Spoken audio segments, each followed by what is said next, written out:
Salam damai sejahtera. Saya Pendeta Jandri Tumangger akan membawakan ringkasan pelajaran Sekolah Sabat yang berjudul Membagikan Dia melalui program ini Baru Terang. Sebagai pendahuluan, pelajaran minggu ini mengajak kita untuk memahami bahwa kesaksian adalah luapan dari hubungan yang hidup dengan Kristus. Kita akan mempelajari mengapa kita harus bersaksi, lalu bagaimana cara bersaksi dengan kasih dan juga kelemah lembutan, serta bagaimana menjangkau mereka yang belum mengenal Tuhan, maupun mereka yang pernah mengenalnya, tetapi telah menjauh darinya. Saya membagi pelajaran Sekolah Sabat kita ke dalam 3 bagian. Bagian pertama adalah mengapa bersaksi, fokus pelajaran hari Minggu. Bagian kedua adalah bagaimana bersaksi, fokus pelajaran Senin dan juga Selasa. Dan bagian ketiga adalah kepada siapa bersaksi, fokus pada pelajaran Rabu dan juga Kamis. Kita masuk ke bagian pertama. Mengapa bersaksi? Mari perhatikan tabel berikut ini. Di bagian atas ada alasan dan ada penjelasan. Alasan pertama adalah karena itu adalah perintah Yesus. Amanat agung mengatakan pergi dan jadikan semua bangsa menjadi murid Yesus dalam Matius pasal 28 ayat 18 hingga 20. Jadi bersaksi itu adalah tanggung jawab setiap orang. Itu harus menjadi misi gereja, dan misi itu berdiri di atas otoritas Tuhan yang memiliki kuasa di sorga dan juga di bumi. Itu alasan pertama. Kemudian yang kedua, bersaksi oleh karena apa yang Yesus telah lakukan bagi kita. Karya keselamatan itu harus disaksikan. Karena kabar baik ini terlalu berharga untuk disimpan bagi kita sendiri. Kemudian, setiap orang yang sungguh-sungguh mengalami kasih Tuhan akan terdorong untuk menceritakan kasih Tuhan itu kepada orang lain agar orang lain juga merasakannya. Kemudian alasan yang ketiga, karena kita bersiap untuk kedatangan Yesus yang kedua kali. Gereja dipanggil untuk memberitakan Injil yang kekal dan juga pekabaran 3 malaikat dalam Wahyu pasal 14 agar dunia atau setiap orang siap untuk menyambut kedatangan Kristus yang kedua kali. Lalu alasan yang keempat, karena Roh Kudus akan memberi kita keberanian dan juga kuasa. Seperti pengalaman Petrus dan juga Yohanes, ketika mereka memberi jawaban dan kesaksian di hadapan pengadilan mahkamah agama ketika itu. Mereka bukan orang yang terpelajar, tapi mereka dapat berbicara dan bersaksi atas apa yang mereka lihat dan mereka rasakan ketika mereka bersama dengan Yesus. Dalam Kisah pasal 1 ayat 8 dan juga Kisah 4 ayat 13. Itu fokus pelajaran untuk hari Minggu. Sekarang kita ke bagian yang kedua. Bagaimana bersaksi, fokus pelajaran Senin dan juga Selasa. Kita perhatikan tabel ini. Di bagian atas ada hari dan juga cara. Di hari Senin, cara bersaksi yang diberikan adalah kita harus memiliki kasih Tuhan. Karena kasih Tuhan itu yang akan mendorong kita untuk bersaksi kepada orang lain. Kemudian yang kedua, jangan memaksa orang lain untuk menerima Tuhan atau kebenaran Alkitab yang kita sampaikan. Karena tindakan memaksa itu bertentangan dengan karakter Tuhan. Yesus sendiri tidak pernah memaksa. Dia hanya memenuhi kebutuhan mereka, lalu kemudian Yesus mengajak mereka untuk mengikutnya. Lalu yang ketiga, jangan menyerah. Seperti Yesus tidak pernah menyerah atas kehidupan kita, maka kita juga jangan menyerah ketika bersaksi. Walau memang banyak halangan, banyak tantangan, dan banyak kesulitan, tapi jangan menyerah. Kemudian yang keempat, kita harus bersedia menjadi saluran pelayanan Tuhan kepada orang lain. Jadi kesediaan kita lebih dulu. Karena jika kita tidak bersedia, kita tidak dapat digunakan oleh Tuhan untuk bersaksi. Kemudian yang kelima, sampaikan pengalaman pribadi. Karena kesaksian yang paling berpengaruh adalah pengalaman yang kita alami secara pribadi. Itu untuk hari Senin. Sekarang kita ke hari Selasa. Kita harus memiliki lidah seorang murid agar perkataan kita memberi semangat baru bagi orang lain. berdasarkan Yesaya 50 ayat yang keempat.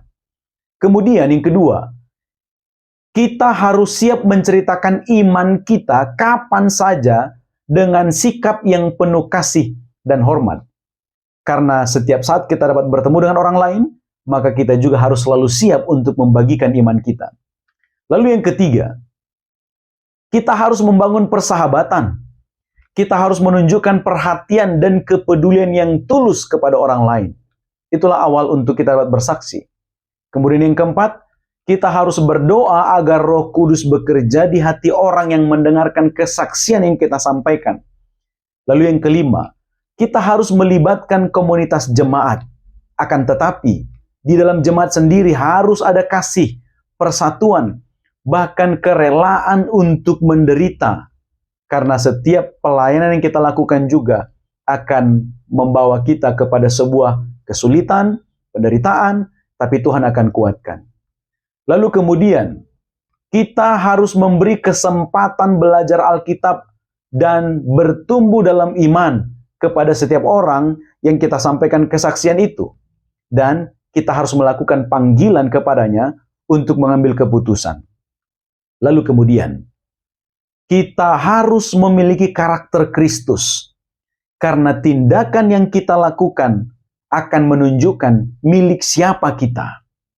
Jadi itu langkah-langkah yang diberikan untuk bagaimana caranya bersaksi kepada orang lain. Itu untuk fokus pelajaran hari Senin dan juga Selasa. Sekarang kita ke bagian yang ketiga. Kepada siapa kita bersaksi? Fokus pelajaran di hari Rabu dan hari Kamis. Untuk fokus kepada siapa kita bersaksi, dibahas pada pelajaran Minggu hingga pelajaran di hari Selasa, itu juga kita lakukan kepada orang lain yang belum mengenal kebenaran, belum mengenal Tuhan. Tapi fokus pada pelajaran hari Kamis dan juga di hari Rabu ini, fokus bersaksinya adalah kepada orang-orang yang disebutkan dalam pelajaran kita. Yang pertama, di hari Rabu. Di hari Rabu, bersaksinya adalah kepada Efraim dikatakan. Efraim itu melambangkan mereka yang dulunya mengikut Tuhan, tapi mereka memilih menjauh dari Tuhan. Hubungan mereka sudah jauh dari Tuhan. Jadi Efraim itu adalah gambaran umat Tuhan yang menjauh. Bagaimana keterangannya? Tuhan tidak pernah menyerah terhadap kita, maka selalu akan ada harapan untuk yang tersesat. Seperti harapan untuk Efraim dan juga Gomer. Kemudian, Tuhan tidak pernah melupakan yang tersesat. Oleh karena kasih Tuhan yang besar, Ia tetap merindukan semua yang tersesat untuk kembali kepadanya. Itu untuk hari Rabu. Sekarang kita ke hari Kamis. Kepada siapa kita bersaksi? Dalam kitab Zakaria dikatakan kepada Israel atau umat Tuhan yang tercerai-berai. Kemudian dalam Lukas 22 dan Yohanes 21, seperti kepada Petrus, murid yang jatuh. Dan dalam Efesus pasal 3, kepada jemaat Efesus yang perlu bertumbuh. Ini semua adalah gambaran tentang keadaan umat-umat Tuhan yang dulu dekat dengan Tuhan, tapi kini menjauh dari Tuhan. Kepada mereka, kita juga harus menyampaikan kesaksian. Bagaimana keterangannya? Kepada orang-orang yang dulu dekat dengan Tuhan, tapi sekarang menjauh dengan sengaja menjauh dari Tuhan. Kita harus berdoa bagi mereka. Kita harus serahkan kesedihan dan kekecewaan kita kepada Tuhan. Tentu kita merasa sedih dan kecewa jika ada dari antara umat Tuhan yang dulu dekat dengan Tuhan tapi memilih menjauh. Maka kita harus serahkan kesedihan dan kekecewaan kita kepada Tuhan. Kemudian yang ketiga, jangan menghakimi mereka. Gantinya menghakimi, kita harus mengasihi mereka dengan kasih yang tidak menyerah. Kemudian, kita harus tunjukkan karakter Kristus.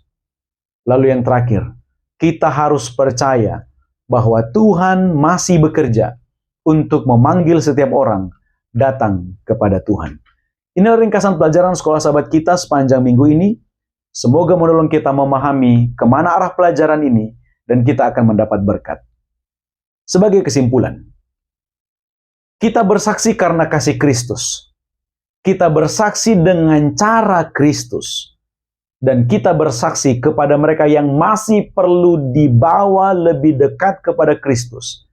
Termasuk mereka yang telah memilih untuk menjauh darinya.